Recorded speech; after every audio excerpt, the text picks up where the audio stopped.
नमस्कार, बहुत बहुत स्वागत करते हैं आपका। सुबह सुबह ही आज आपके सामने हम हाजिर हैं और गेम समझाने की कोशिश करेंगे। हालांकि ऐसे तो गेम समझिए हम थोड़ा सा लेट लेकर के आते हैं, लेकिन आज विषय ही इतना गंभीर है जिसको लेकर के आपसे बात करना ज़रूरी था।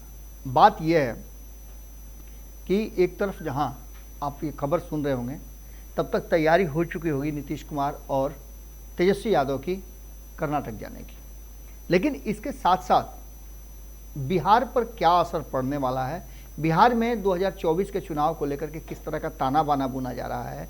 सबसे पहले महागठबंधन के साथियों के साथ बिहार में एडजस्टमेंट करना होगा, उसके लिए लालू प्रसाद और नीतीश कुमार की रणनीति क्या है, तेजस्वी यादव क्या सोच रहे हैं, कैसे वो आने वाले 2024 में नीतीश कुमार को सपोर्ट करेंगे, क्या नीतीश कुमार के चलते एक बार फिर से जैसे भारतीय जनता पार्टी ने 2019 में समझौता किया था उसी तरह से 2024 में समझौता करेंगे। ये सारी बातें चर्चा का विषय बनी हुई है और कानाफूसी हो रहा है। इन्हीं सब के बीच में आपको बताते हैं कि आज जो हम खबर समझाने की कोशिश कर रहे हैं वो खबर बिहार में 39 सीटों को लेकर के है, जिसके ऊपर ये दावा किया जा रहा है कि इन 40 सीटों को जीत करके हम भारतीय जनता पार्टी को सत्ता में आने से रोक सकते हैं। आपने कई बार सुना होगा कि ललन सिंह इसका दावा करते हैं और जो 303 सीट है उसमें से 40 सीटें घटा करके उनका कहना है कि हम भारतीय जनता पार्टी को सत्ता से बेदखल कर देंगे। हालांकि इसको लेकर के जहां एक तरफ नीतीश कुमार विपक्ष को एकजुट कर रहे हैं, कई राज्यों से उनको सहमति भी मिल गई है, लेकिन सबसे ज़्यादा जो झमेला है वो बिहार में नज़र आ रहा है। अब हम आपको ऐसे समझाते हैं कि लालू प्रसाद लगभग 2 सप्ताह से ज़्यादा बिहार में रह करके गए हैं। पटना में रह करके उन्होंने कई तरह के कार्यक्रम आयोजित किए हैं, कई तरह की बातें की हैं। नीतीश कुमार से बात करने के साथ साथ अन्य दल के नेताओं से बातचीत किया है, बारी बारी से सबको अपने पास बुलाया है। इतना ही नहीं, अपने विधायकों को, विधान पार्षदों को और जो राज्यसभा लोकसभा में तो उनके सांसद हैं नहीं, राज्यसभा के सांसदों को बुला करके और उनके साथ बैठक की है।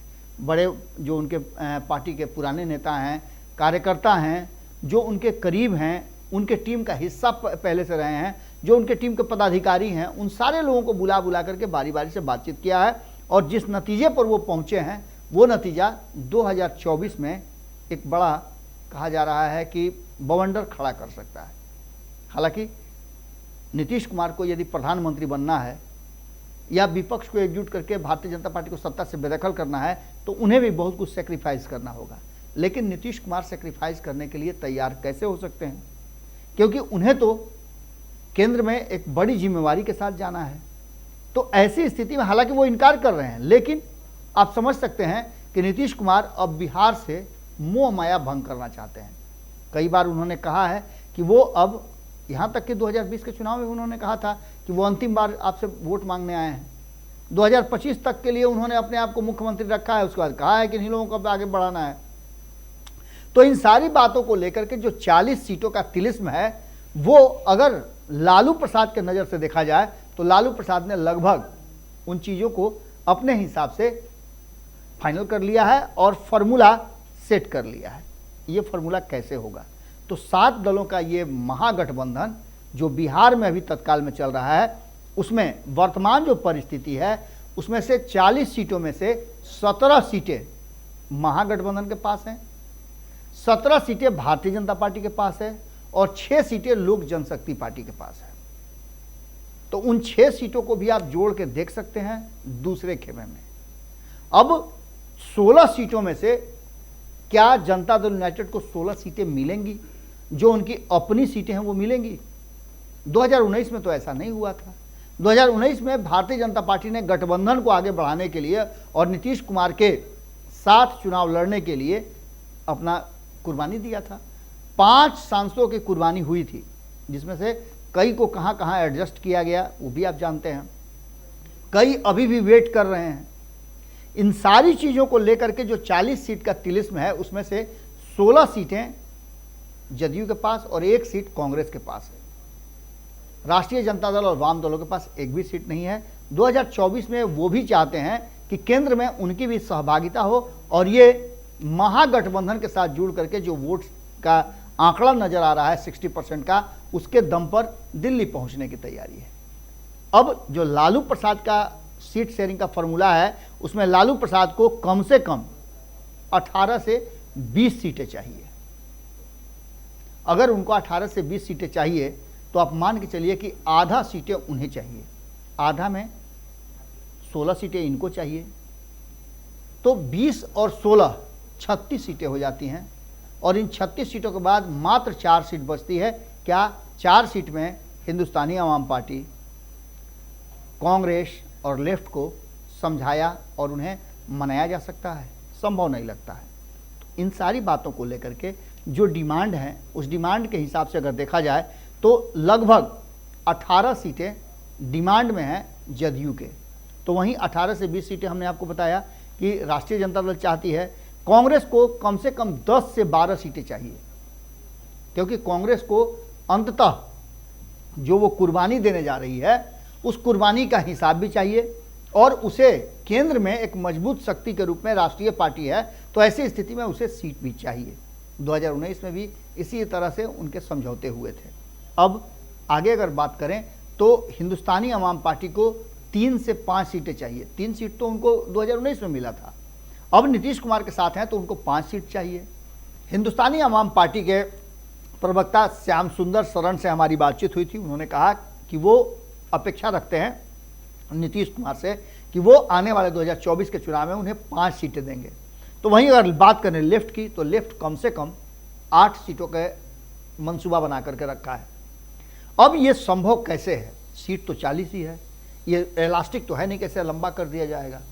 ऐसी स्थिति में एक बड़ा जो लालू प्रसाद का फॉर्मूला है, उस फॉर्मूले के तहत कहा यह जा रहा है कि ये पूरा का पूरा मामला सेट करने की तैयारी चल रही है। इसमें कहा यह जा रहा है कि जनता दल यूनाइटेड को अपनी 4 सीटें छोड़नी पड़ेगी, यानी कि 12 सीटें जनता दल यूनाइटेड को लड़ना होगा।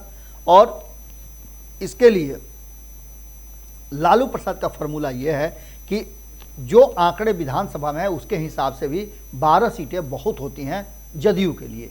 तो वहीं 16 सीटें आरजेडी के खाते में जाती हुई नजर आ रही हैं, जिस पर कि माना जा सकता है कि ये आंकड़ों में फिट बैठेगा। तो वहीं कांग्रेस कम से कम 7 सीटों के लिए अपना दावा ठोक रही है। तो हिंदुस्तानी आवाम पार्टी को 2 सीटों पर मनाया जा सकता है और 3 सीटें लेफ्ट को, एक एक सीटें तीनों को दी जा सकती हैं। हालांकि ये संभव नहीं लगता है, लेकिन इसके अलावा यदि फॉर्मूले में कोई परिवर्तन किया जाता है तो बहुत ज़्यादा मुश्किल होगी। और बहुत ज़्यादा मुश्किल में आपको बता दें कि ये होगा कि या तो ये आपको जनता दल यूनाइटेड को, राष्ट्रीय जनता दल को अपनी सीटें कम करनी होगी, या फिर गठबंधन को बरकरार रखने के लिए कांग्रेस को भी अपनी सीटें कम करनी होगी, जो कि संभव नहीं लगता है। अब ऐसी स्थिति में हिंदुस्तानी आवाम पार्टी और लेफ्ट क्या फैसला लेते हैं, ये देखना दिलचस्प होगा। लेकिन एक बात तो मान के चलिए कि लालू प्रसाद का जो फॉर्मूला है, वो फॉर्मूला कहीं ना कहीं इस बात की तरफ इशारा कर रहा है कि महागठबंधन में जो राष्ट्रीय स्तर पर बनना है, उससे पहले नीतीश कुमार को यही निपटना होगा, और बिहार में निपट गए तो देश में भी निपट लेंगे, ऐसी बातें कही जा रही है।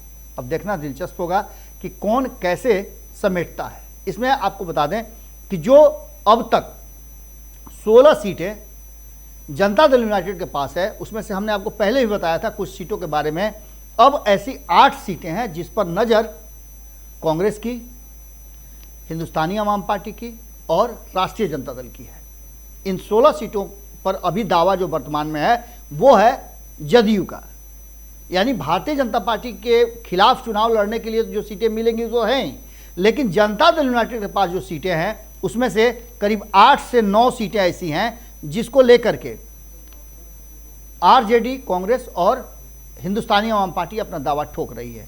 इसमें सबसे पहला है बांका। बांका में लालू प्रसाद के करीबी हैं, उन्हें चुनाव लड़ाना है। गया की बात करें तो गया पर दावा हिंदुस्तानी आवाम पार्टी का है। तो झंझारपुर की बात करें तो इस पर भी राष्ट्रीय जनता दल का दावा है। सुपौल में कांग्रेस चाहती है कि वो सीट उसे मिले, तो मुंगेर में राष्ट्रीय जनता दल चुनाव लड़ना चाहती है। सिवान की बात करें तो आपको पता है कि अजय सिंह जाकर के मुलाकात करते हैं लोक जनशक्ति पार्टी से, यानी कि सिवान की सीट पर भी उंगली रख चुकी है राष्ट्रीय जनता दल। तो ऐसी स्थिति में जहानाबाद की बात करें तो जहानाबाद सीट पर भी राष्ट्रीय जनता दल का कहीं ना कहीं अधिकार होना चाहिए, ऐसा राष्ट्रीय जनता दल का मानना है, क्योंकि पिछले चुनाव में भी उसकी हार जीत का आंकड़ा सबसे कम था जो बिहार में अन्य सीटों पर था। इसके साथ साथ मधेपुरा की बात करें तो मधेपुरा कांग्रेस भी चाहती है और राष्ट्रीय जनता दल भी चाहती है। जब से पप्पू यादव से दोस्ती हुई है तब से कांग्रेस जो है वो चाहती है कि पप्पू यादव मधेपुरा से चुनाव लड़े और उसके लिए वो रास्ता तैयार हो। लेकिन वहीं दूसरी तरफ शरद यादव के पारंपरिक सीट होने के कारण उनके पुत्र को या बेटी को चुनाव लड़ाना चाहती है राष्ट्रीय जनता दल। लगातार आपने देखा भी होगा कि उनके पुत्र जो है अस्थि कलश से लेकर के अन्य बातों को, और मधेपुरा में उनका लंबा समय बीत रहा है। अक्सर वो मधेपुरा जाते हैं, वहाँ के लोगों से मिलते हैं और पुरानी बातों को दोहराते हैं। तो ऐसी स्थिति में ये 8 सीटें हैं जिसकी कुर्बानी देनी पड़ सकती है जदयू को। अब इन सब के साथ देखना दिलचस्प होगा कि लालू प्रसाद का जो फार्मूला है वो स्वीकार होता है या नहीं होता है, और ये गेम कहीं ना कहीं उलझता हुआ नजर आ रहा है। नीतीश कुमार के लिए सबसे पहले बिहार निपटना जरूरी है, जैसा कि पहले भी आपको बता पाए हैं, और आगे बिहार निपट लिए तो देश में उनको ज़्यादा मुश्किल नहीं होगी। जुड़े रहिएगा, अगली खबर में जल्दी ही मुलाकात होगी। खबरों का सिलसिला लगातार जारी है। अगर ये वीडियो पसंद आई और वह बिहार के राजनीति और बिहारियत से सरोकार रखेनी तो सब्सक्राइब बटन दबा के चैनल के सब्सक्राइब कर ली।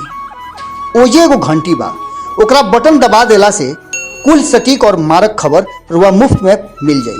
अगर रुआ पत्रकारिता के हमनी के नया प्रयोग में सहयोग कर चाहतानी तो ज्वाइन बटन दबा दी। पेटीएम नंबर नोट कर ली 9386816700। धन्यवाद।